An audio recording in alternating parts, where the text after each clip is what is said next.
سب سے پہلے آپ نے 3 مرتبہ درود پاک پڑھنے، درود ابراہیمی پڑھیں گے، بہت ہی بہترین ہوگا۔ اس کے علاوہ کوئی چھوٹے سے چھوٹا درود پاک بھی آپ پڑھ سکتے ہیں، جبکہ درود ابراہیمی کی فضیلت اس لیے زیادہ ہے کہ اس درود کو اللہ رب العزت نے نماز میں تعینات فرما دیا۔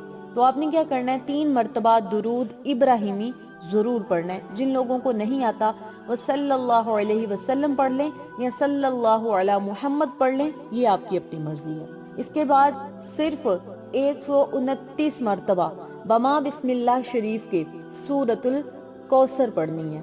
سورۃ الکوثر کو آپ نے جب پڑھنا ہے، اپنے مقصد کو، اپنی حاجت کو، اپنی خواہش کو، اپنی پریشانی کو، اپنی مشکل کو اپنے ذہن میں رکھتے ہوئے آپ نے صرف 129 مرتبہ سورۃ الکوثر بما بسم اللہ شریف کے پڑھنی ہے۔